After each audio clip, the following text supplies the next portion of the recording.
Quick recap, the kid the board still calls rank F walked into the Ermo and came back with a name older than the walls, Vinculato. 2 beasts who love him and a warning in his skull, something's coming. But this chapter doesn't open with a roar.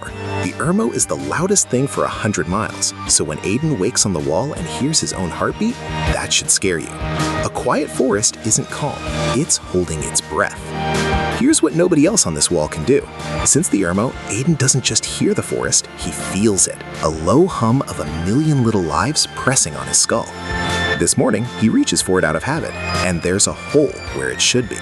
Not silence like peace, silence like a packed room that went still the second you walked in. His skin goes cold before his brain catches up. And he's not the only one who feels it. Balota, who a week ago tried to bite the sunrise, has gone small and still in the bag. And Pluma, drunk on her healed wing all week, plants herself on the stone and will not fly toward the Ermo. He whistles. She looks at the forest, looks at him, and turns her back on it. The animals always know first. We're just too busy arguing about ranks to ask them. Now, drop into Gravena waking up. Stalls creak open, somebody's burning bread. Hunters shove toward the big board where your whole worth is a row of letters. It's a good morning down here. Nobody's pet refused the sky. The forest is just scenery, the wallpaper behind a town that spent generations learning not to think about it. That's the gap this episode lives in. One boy on the wall hearing a scream, and 1,000 people below who hear nothing. Then, the forest gives him the first piece. A big ridge-backed grazer steps out of the tree line, the kind that never comes near human walls. And it's wrong. Pressed flat to the ground, ribs heaving, head whipping back at the trees like the trees are the threat. It's not coming to the wall, it's running from something, and the wall's just in the way. Edan grips the stone. He's seen that posture before, on his own cub, the night they met. And because he can't not do it anymore, he reaches out, the vinculo, and brushes what the animal feels. Big mistake. No hunger, no rage, just terror, pure and bottomless, screaming run with no idea from what. Edan staggers, knuckles white on the stone, breathing the beast's panic as his own, because that's the price. He doesn't read fear, he shares it. Balota presses against him, anchoring, and out there, a whole forest feels this. But that's not what the hunters see. They jog onto the wall, follow his stare to the cowering beast, and light up like Christmas. Easy kill, walked right up to the door. Boughs come up, somebody calls dibs on the hide. And by everything Gravena taught them, they're right. They don't have the sense that says this isn't a predator at the gate, it's a refugee. Edan opens his mouth, then hears how it'll sound coming from him. And here comes the man to make the misreading official. Vaughn, silver armor, red cape, takes one look at the beast at the wall and grins like he won a bet. The way he sees it, the forest is surrendering, game walking up to be slaughtered, ranks for the taking. He claps Edan on the shoulder, and that's the worst part. In Vaughn's gospel, this is the best week in years, and the feast he's selling is a stampede with the lights off. So Edan does the one thing nobody bothers to. He keeps count. A second beast at noon, a third by mid-afternoon, a different species, one that by every rule should be eating the first two, running shoulder to shoulder instead. Truce by terror. By dusk, he's marked 7 kinds of animal that hate each other, all pouring out of the deep Ermo on the same heading. Predators don't flee. Prey don't travel with predators, unless the thing behind them rewrote what predator means. He's not alone for long. Kalia finds him at dusk, copper ponytail, bow on her back, that look she's worn for weeks, half exasperation, half, I watched 2 monsters fall in love with you, so I stopped betting against the weird. She follows his stare, sees nothing a hunter would flag, and crosses her arms, but she doesn't leave. Everybody else decided what Edan is and stopped looking. She's the only one who keeps asking. Okay, what's that face? So he tells her, not I have a feeling, numbers. 7 species, 1 heading, all day. Predators and prey side by side, everyone flattened with the same fear. Animals don't empty a forest to say hi. They empty it when what's behind them is worse than open ground. And he watches Kalia weigh it. The hunter wants a good season. The witness remembers a cub the size of a house. Then she says it. If you're right, nobody down there wants to hear it. Here's where a more cautious person keeps his head down. Edan is a vet who once threw himself in front of a mob to bandage a monster. If something's stampeding toward a city full of people, you warn the city. So he walks into the guild hall with Kalia behind him, into a room loud with the wrong kind of good mood. Hunters toasting easy kills. The rank F, about to tell the best party of the year that the feast is a fire. To his credit, the guildmaster doesn't laugh. He's old, he's buried hunters, and the word pattern makes his neck itch. He lets Edan talk. 7 species, 1 heading, fear with no predator behind it. And for a moment he weighs it, because part of him felt the Ermo go strange once, long ago. But he's got a celebrating hall and a nobility that already filed this boy under problem. So he asks the one person built never to be believed for proof. Vaughn doesn't even let him finish. "Wait," he says, loud enough for the room. Hand up. "The rank F reads the future now? In the animals? Boys, we're saved! Gravena's got a weather vane that runs on feelings." And the hall loses it. Not cruel exactly. Worse, easy. The lazy laugh of a room that decided long ago you're the punchline. And that's the real monster of this episode, not the thing in the Ermo. A room that would rather laugh than look. And it doesn't stop at a laugh. Someone in that room answers to Lady Verena, and she learned a thing about Edan worth more than his rank. He isn't dangerous because he's strong. He's dangerous because he's right at the wrong times. So by nightfall, the rank F isn't just a joke. He's unstable, alarmist, bad for morale during a record season. They can't rank his gift, so they rank his mouth. A week ago, he learned his own name, Vinculado, the rarest thing in the world. And here's what that buys you in Gravena: a laughing hall and a label. The board can't measure what he does. Now the city won't hear what he knows. Same wound, deeper cut. He sits on the empty wall after dark, below to warm in his lap. He can hear the alarm, and that's worth nothing if nobody hands you the bell. So he'll get his proof. Except he doesn't get to leave alone. Kali is waiting at the gate stair, pretending she just happened to be there. She didn't laugh in that hall, and neither of them says it. "I keep trying to call you crazy," she says. "It won't stick." Every hunter instinct says a full board is good news, but she watched a cub become a colossus on the strength of this idiot being right. You're not going alone. Just like that, the rank F has an army of 1. Dawn. The two slip out a side gate the hunters don't watch, Belota in the satchel, Pluma overhead, and you can feel how much Pluma hates this, flying toward the one place every instinct screams away from, doing it because her boy went in first. The tree line swallows them. 10 steps past it, the wrong list becomes a fact. You know how a forest sounds. This one doesn't. No birds, no skitter in the brush, just their footsteps, far too loud. Kalia stops talking. Edan reads the forest like a chart now, and the chart is an evacuation. Nests torn empty, abandoned mid-meal, like the tenants bolted. Game trails churned into mud highways, everyone pointing out. And the glow, the Ermo's whole beauty, dims the deeper they go, like a held breath running out of air. And Kalia, who's hunted these woods her whole life, finally whispers it. "I've never seen it quiet." And then the quiet answers back. A voice out of the dimming green, dry as old paper. "You came in.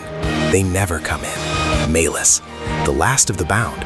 Hood of furs and leaves, those faint cyan marks glowing brighter down here. Last week, she gave Edan a name and a warning. She didn't expect him this soon, walking deeper into a forest that's emptying out. She looks at the boy, the cub, the cat that won't land, and goes very still. She doesn't waste breath on comfort. In the old tongue of the bound, there was a word for this hush, for the day a whole forest stops at once. It doesn't come from a predator hunting. It comes when something at the top of the world wakes and moves, and everything beneath it agrees the only sane place is somewhere else. They aren't fleeing a beast eaten, they're fleeing a season. The bound named it, she won't say it aloud, but it has come before, and the walls did not save the ones who stayed. To make him believe the size of it, she makes him open the vinculo all the way. So he does, and the forest pours in. Not one animal's fear this time, all of it. Every fleeing heart for miles braided into one cord of dread so vast, it becomes pressure, the certainty of something enormous turning over in its sleep. Edan drops to one knee. Belota howls. Pluma screams overhead. He doesn't think a wave is coming anymore. He's felt the ocean tilt. When he can breathe again, she hands him the hard gift. Not a weapon. There's no weapon for this. A job. You can't fight what's coming. No one bound ever could. But you're the only soul inside those walls who can hear it. That makes you the bell. Not the hero, the bell. The one who feels it first and makes noise while everyone calls him mad. And Edan just nods. He's held that job since he woke up here. Now it has a name. He asks the obvious thing. Come with me. They'll believe an elder where they'd never believe a rank F. And Maelis almost smiles. She steps back into the dark she came from. The walls of Gravena are the very walls that hunted her kind down to a rumor. She won't knock now. Her part is to remember out here. His is in there. Go be the bell. And when it stops being quiet, don't wait for permission to ring. Then the green takes her. Edan and Kalia step back into afternoon light, and the contrast nearly drops them. Behind, a forest holding its breath. In front, bunting. Gravena's throwing itself a party, best season in a generation, celebrating the exact thing about to get it killed. The laughing didn't change his mind. It changed his plan. He's done begging. He'll make himself ready. So when the quiet breaks, he's already standing where the wall meets the dark. Give the party its due. It's a good one. Vaughn's the king of it. A hide over each shoulder, buying rounds, retelling kills that grow every round. The board is the fullest it's been in living memory. Every fat new rank, a citizen who sleeps safer tonight. That's the cruel engineering. The safer Gravena feels, the closer the thing is. Every beast they cut down at the wall was a neighbor pounding on the door. They're not winning a hunt. They're looting the lifeboats. And then the Ermo sends its loudest message yet, and Gravena reads it backwards one last time. Near midnight, the gate alarm screams. A top-tier beast smashes the outer pickets, and the hunters pour out for the kill of the season, Vaughn at the front. But Edan's already there, shouting the one thing no one will hear. It's not attacking, it's running. It came through because whatever's behind it left no door. They cut it down anyway. Edan has never felt more alone. He kneels by it once the crowd drifts back to the party. Just him and Kalia, gone very quiet. He lays a hand on the dead beast's flank, the way the vet in him always will, and feels the last echo draining away. It isn't rage, isn't even pain. It's just that bottomless terror, still pointed back the way it came. It feared whatever it ran from more than a city of blades. Kalia finally understands. That's your proof. And the worst there is, because they'll only ever read it as a win. Late, the party burns down to embers and snoring. And now, listen. Or don't, because there's nothing to listen to. The last sound of the Ermo gutters out like a candle. Not just the birds now, everything. No wind in the leaves, no insects, and there are always insects. The kind of total silence your ears invent noises to fill. Edan lies awake, every hair on end, and understands he's hearing exactly what Maelis warned him about.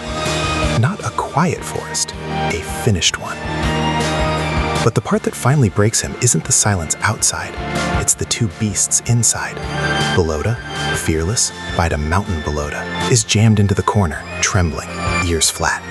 And Pluma has crushed her whole winged bulk against the door, trying to get under it. These two stared the colossal dark in the face a week ago and didn't blink. Tonight they're shaking. And animals don't panic over maybes. If his beasts are this afraid, then it isn't coming. It's close.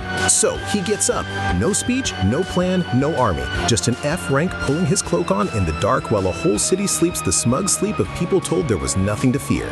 He climbs the wall alone, the dreaming town behind him, the silent dark ahead. He doesn't ring the alarm, not yet. A bell on a silent night just makes him the boy who cried wolf again. So he keeps the watch nobody asked for. And the dark answers. Not loud, the opposite of the gate alarm. It begins under everything. A vibration up through the stone into his feet, so low it's less a sound than a pressure behind the eyes. The bass note a thing too big to see makes just by moving. Far out at the black edge of the world, a slow ripple runs along the treetops, miles of canopy bowing like a wave under a sheet. And every animal hiding in dead silence bursts at once from the trees. And here's a small strange thing easy to miss. The back of Edan's hand where the guild seal sits, the one that's only ever sneered a single letter at him, as the pressure rolls over the wall, it stutters. A flicker of amber, a crack of cyan glitch across the F, as if the cold machinery of rank just felt something its scale has no number for. Half a second, then gone. But you should remember it. The answer is coming on 1,000 wings. Edan plants his feet. Belota climbs up beside him, still shaking but climbing anyway, because where the boy stands, the cub stands. Pluma drops onto the parapet at his shoulder and faces the dark she's refused the whole episode, because he's facing it. A wave is rising, and the only one who hears it is the kid they all called the weakest. But when it screams loud enough for everyone, he's already at the wall. One hand finds the rope of the great warning bell. Not yet, but his hand is on it. He stands there, this small, stubborn boy, and his two trembling miracles, alone between a sleeping city and the end of the quiet. And far out in the deepest dark, the first thing finally moves into view. Not a face. Mercy, not yet. Just one colossal tree at the far horizon, ancient, mountain huge, slowly tipping over, going down with a slowness that tells you how enormous the thing pushing it must be. It falls without a sound, and a ripple of black rolls toward Gravena. The held breath is done. Next time, you hear it land. Beastheart will be right back with episode 7, The Wave. Sleep while you can, Gravena. He won't.